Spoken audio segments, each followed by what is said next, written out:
Como tá frio, né? Vou pedir para a diaconia desligar o ar-condicionado.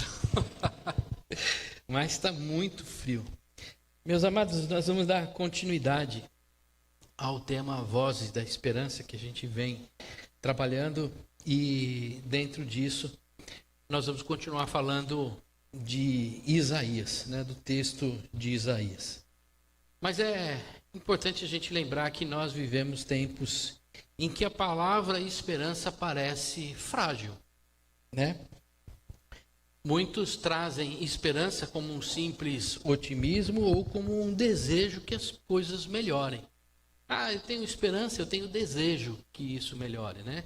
Ou eu tenho esperança, eu estou otimista para que as coisas deem bem. Mas na Bíblia, a esperança não é um sentimento, mas algum sentimento passageiro, mas é uma certeza fundamentada na promessa de Deus. Isso é uma diferença gritante entre aquilo que a gente muitas vezes tem como fundamento, considerando que é a esperança, e o que de fato a Bíblia nos chama de esperança. No livro de Isaías, escrito antes da vinda do Senhor Jesus Cristo, encontramos uma profecia que ecoa como vozes poderosas no meio de desespero.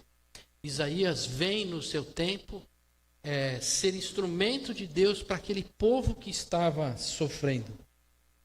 E quem tem participado da escola dominical, nós temos visto que esse tempo dessa profecia era um tempo de muita dor e de muito sofrimento.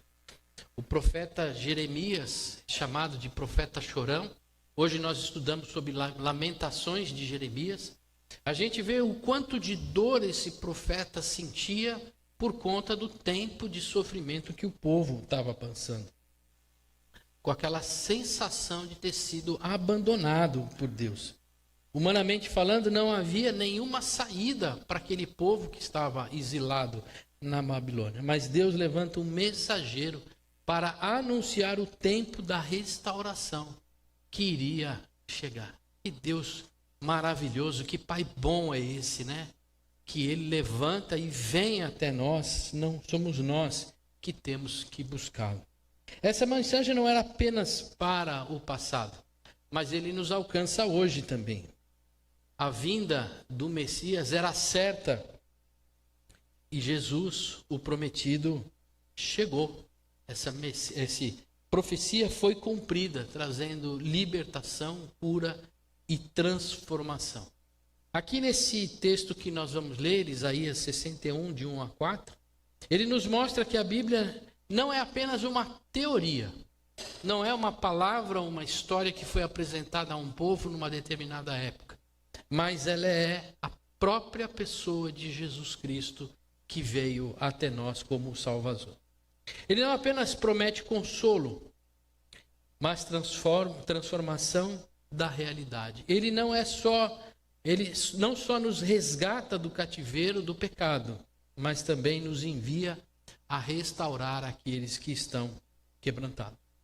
Então, dando continuidade, falando dessa série Vozes da Esperança, essa passagem nos desafia a ouvir a voz a ser ouvida de Cristo no mundo.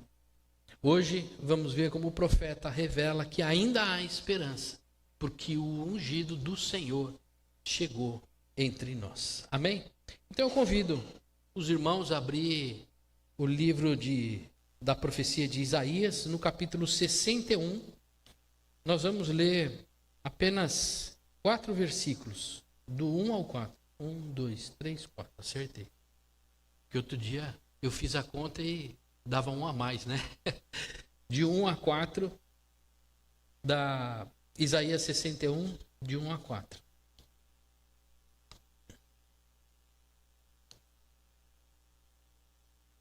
Isaías, vamos ver se você foi mais rápido do que eu.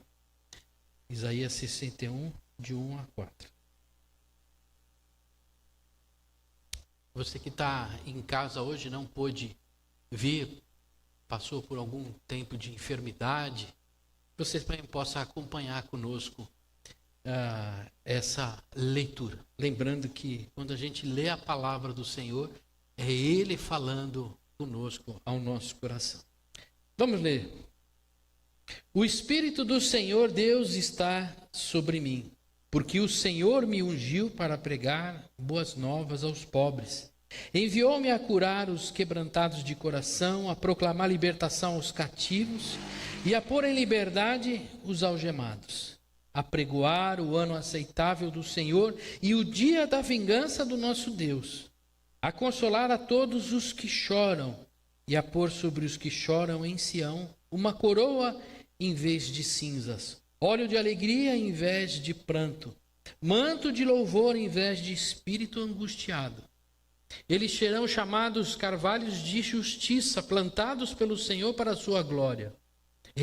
Reconstruirão as suas antigas ruínas, restaurarão os lugares anteriormente destruídos e renovarão as cidades arruinadas, destruídas de geração em geração. Vamos orar mais uma vez. Pai, obrigado, Senhor, pela tua palavra, Senhor, que nos entusiasma, Senhor, nos traz esperança. Mas eu peço a Ti, Pai, que essa palavra não seja só mais uma pregação que nós venhamos a ouvir, mas que o mover do Teu Espírito Santo, meu Pai, faça transformações em nossas vidas. Senhor, que aquele que esteja vivendo tempos difíceis, Senhor, já desacreditado, Senhor, ele possa recuperar a esperança no coração. E aqueles pais que estão cheios de esperança, que eles possam ser despertados para serem vozes do Senhor no mundo que sofre. Em nome de Jesus que nós oramos. Amém. A esperança, o exílio não é definitivo.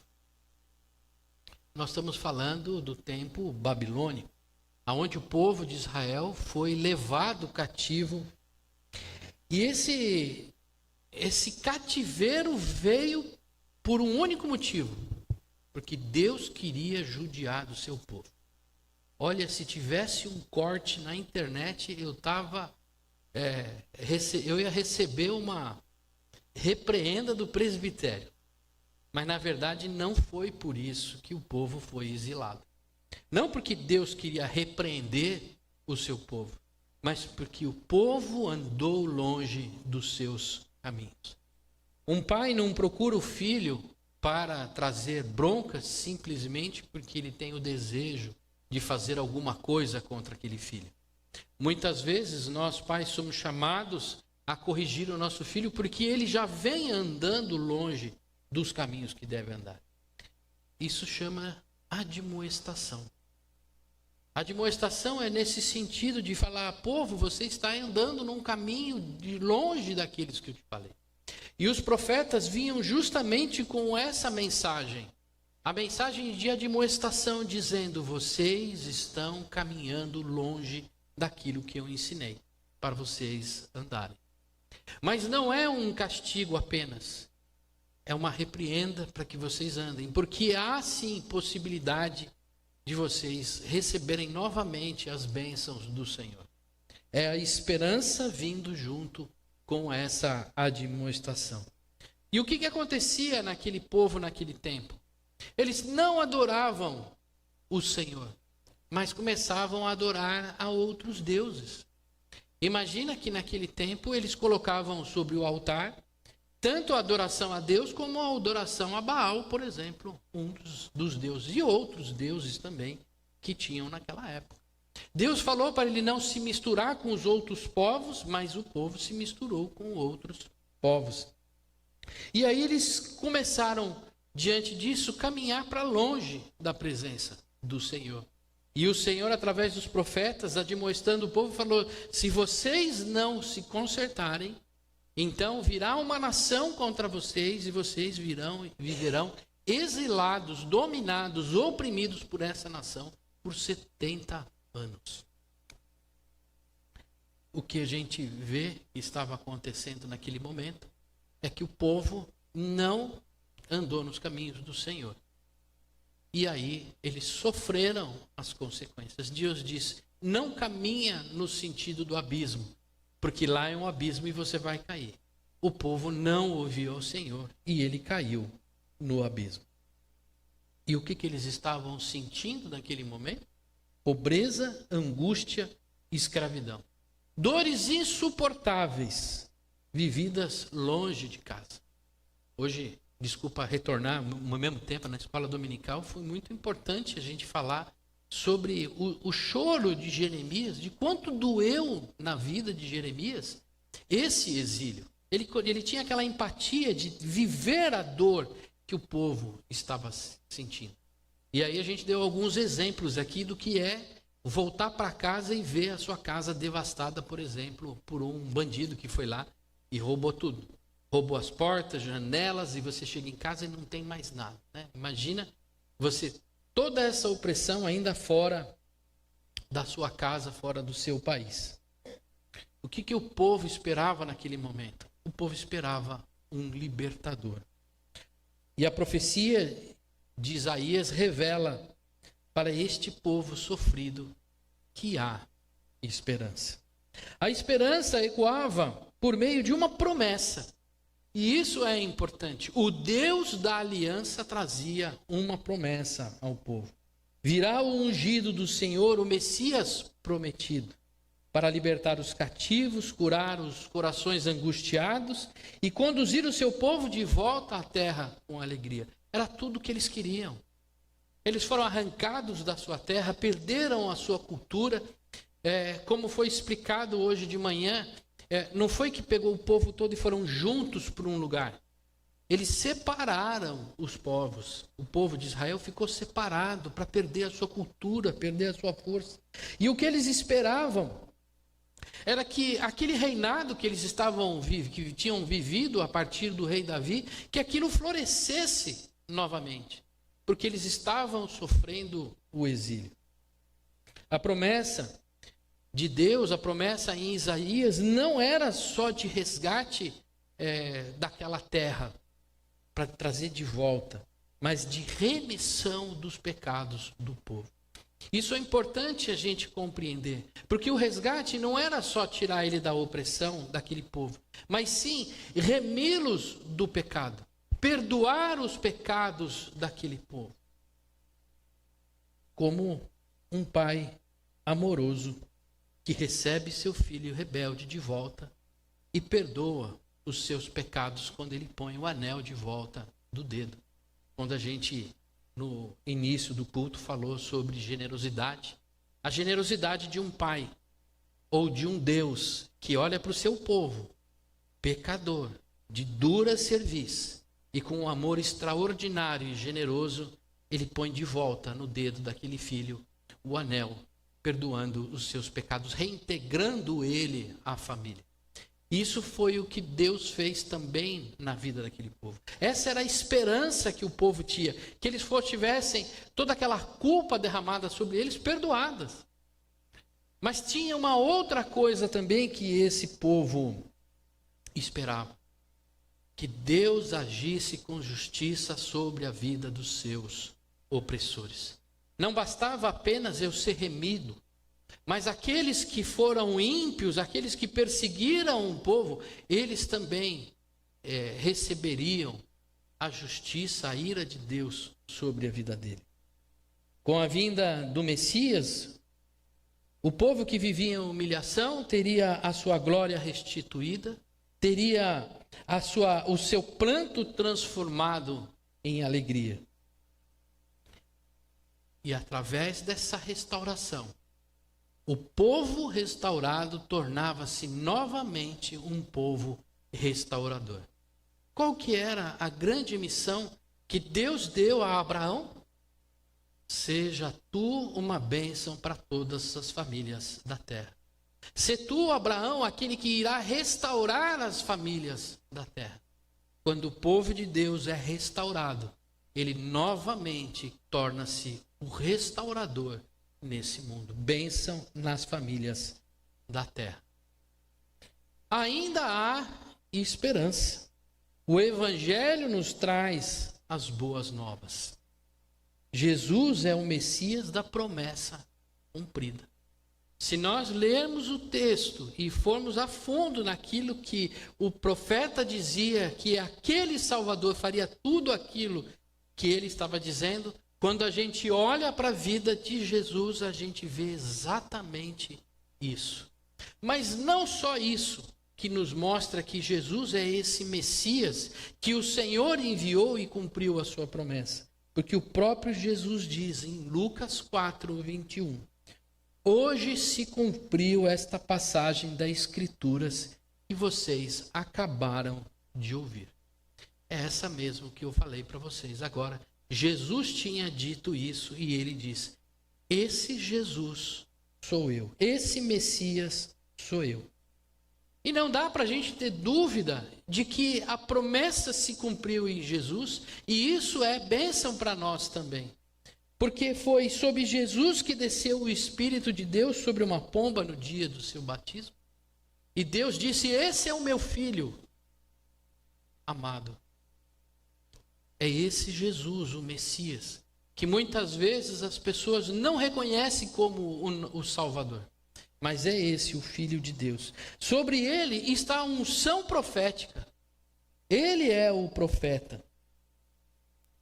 Nele se cumpriram todas as profecias que tinham sido feitas a respeito do Messias, do Salvador. Deus cumpriu a sua promessa. A esperança que era algo que olhava para frente, hoje a gente olha para trás e olha para frente. A nossa esperança é a certeza que Deus cumpriu a sua promessa, porque Jesus veio. Mas também há esperança, porque a gente sabe que ele voltará. Sobre ele está também a unção sacerdotal. Jesus não é apenas aquele que traz a palavra de esperança, aquele que traz a renovação, mas é aquele que cuida de nós, é aquele que reme os nossos pecados. É ele que intercede a Deus por nós. Ele é o sumo sacerdote eterno. Não se precisa mais, como no passado, de um sacerdote humano que morria, que cometia suas falhas. Hoje não. Esse sacerdote a quem a gente tem livre acesso é esse Jesus. E é esse que dá livre acesso a cada um de nós. Mesmo no tempo de exílio, mesmo no tempo de sofrimento, a gente pode chegar direto a esse sacerdote que vem até nós. Mas ele não é só profeta e nem só sacerdote, ele é rei também. Esse rei é o rei que Israel esperava, o rei libertador, o rei que transforma, e é o rei que está hoje sentado à direita do Pai, governando tudo e governando tudo. Muitas vezes a gente acha que a nossa vida está desgovernada, que a gente não consegue encontrar rumo, caminhada. Não, o Senhor Jesus governa tudo e todos. Se nós entregarmos a nossa vida para que Ele dê rumo, então nós vamos encontrar rumo nas nossas vidas. Jesus é a manifestação viva de Deus que cura feridas, restaura a dignidade e transforma a dor em louvor. Liberta os cativos. Não só aqueles que estão cativos, presos fisicamente, numa prisão. Aqueles que estão cativos politicamente, muitas vezes presos em ideologias. O Senhor nos liberta, mas principalmente Ele nos liberta do pecado. Não há outro que tenha poder suficiente para nos libertar do pecado. Apenas o Senhor Jesus Cristo. Por quê, pastor? Por que somente Ele? Porque somente Ele pagou o preço pela remissão do pecado. Não há outro líder, não há outro que chamam de deuses, não há outro líder religioso, não há outra entidade, não há nada no mundo e nem ninguém no mundo que tenha pagado o preço que Jesus pagou.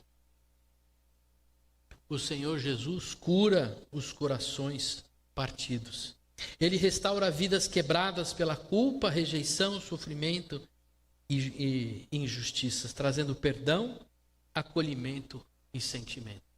O Senhor Jesus nos cura emocionalmente também. Talvez a gente pense que tudo que o Senhor Jesus transforma na nossa vida é espiritual. Mas na verdade ele também, assim como cura uma dor física, ele também cura as dificuldades da nossa mente. Traz o povo de volta à alegria. Imagina que é viver na alegria mesmo sem estar na sua própria casa.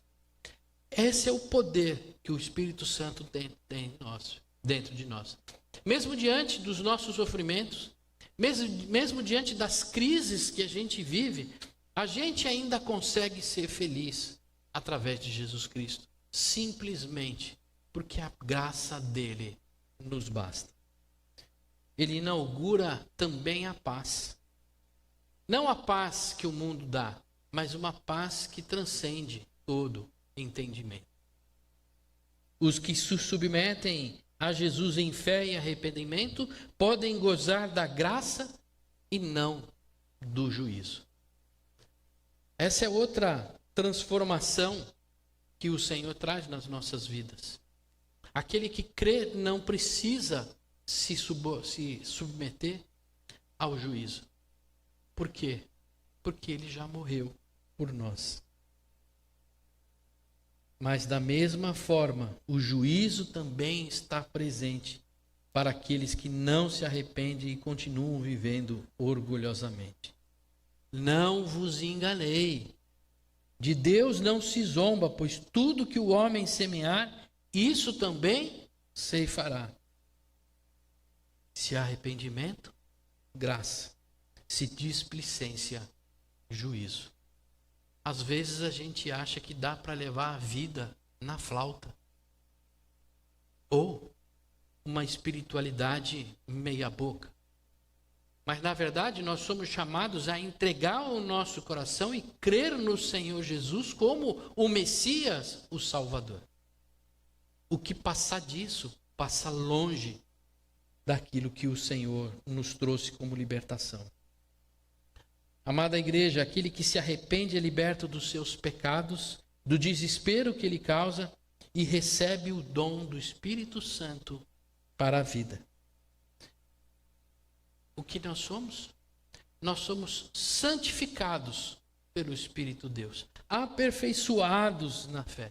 Para quê? Para a glória de Deus. É através da ação do Espírito Santo que a gente vai crescendo, amadurecendo. E cada dia a gente glorifica mais a Deus através da nossa vida e da nossa atitude. E isso para levar a glória de Deus àqueles que estão perdidos. É através da nossa vida que as vidas que estão lá fora perdidas são alcançadas. É através do Espírito Santo que somos libertos do individualismo. É através da ação do Espírito Santo que somos livres para amar e compartilhar com o próximo. É através da ação do Espírito Santo que somos livres para vivermos em unidade como igreja de Jesus Cristo. Meus irmãos e minhas irmãs, cada um de nós, ou a igreja, é o sinal visível da restauração operada por Cristo. Como grandes carvalhos, árvores fortes que resistem ao tempo com estabilidade, força e crescimento, o povo restaurado se torna testemunho público da glória de Deus. Não é um bambuzinho. A igreja de Jesus não é um bambuzinho que balança com o vento, mas ele é um carvalho de justiça. Que pode vir tempestade, pode acontecer o que for, ele continua firme na palavra do Senhor. Continua firme glorificando a Deus. Quando nós anunciamos Jesus, não oferecemos religiosidade, mas vida, consolo e liberdade. Boas novas que trazem vida, graça e redenção. Se nós estamos vivendo de forma religiosa, essa religiosidade não vai transformar as pessoas que forem alcançadas. Porque essas pessoas não precisam de autoajuda, não precisam de tradição, não precisam de nada deste mundo. O que elas precisam é receber as boas novas. E as boas novas é: o reino de Deus está próximo. Arrependa-se. Ainda que as ruínas da sua vida sejam grandes, ainda que tudo esteja perdido há muito tempo, há esperança para você. Há esperança para os quebrantados, para os prisioneiros da dor. Há esperança para os que vivem em ruínas emocionais e espirituais. Nada está além do alcance de sua redenção. E Deus nos chama.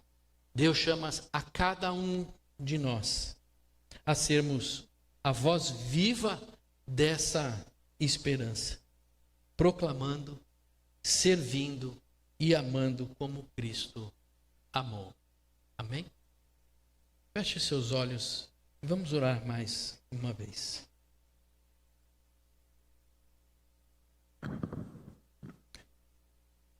Pai, nos colocamos diante de Ti, Senhor. Quantas dificuldades, Pai, nós temos vivido e enfrentado na nossa caminhada. Eu sei, Pai, que muitos aqui passaram já por tempos difíceis, Senhor, na sua caminhada. E eu creio que nesse momento podem lembrar, meu Pai, que naquele tempo de sofrimento parecia que não havia luz no fim do túnel. Parecia, Pai, que estava tudo acabado, que não havia mais esperança. O que se enxergava era só dor e sofrimento. Quantos de nós hoje, Senhor, podem estar passando pelas mesmas dificuldades? Talvez rejeitados pela igreja, talvez, meu Pai, rejeitados em casa, rejeitados no trabalho, talvez arrancados, Pai, de uma vida tranquila e tendo que lutar contra os seus próprios fantasmas, não mais reconhecendo, Senhor, dentro de si estabilidade. O que eu peço a Ti, Pai, é que o Senhor ponha esperança no fundo desse coração. Senhor, que o Senhor possa resgatar, meu Pai, essa pessoa que está cansada, que está sobrecarregada, talvez, meu Pai, sem direções. Que o Senhor possa colocar no trilho, meu Pai, aquele que está desgovernado. Possa restaurar, meu Pai, a sua alegria. Restaurar, meu Pai, a sua coragem, o seu entusiasmo. Vem, Senhor, vem transformar cada um de nós, meu Pai. Porque só através da ação do Teu poder é que nós podemos ser resgatados e transformados. Faça dessa música a sua oração.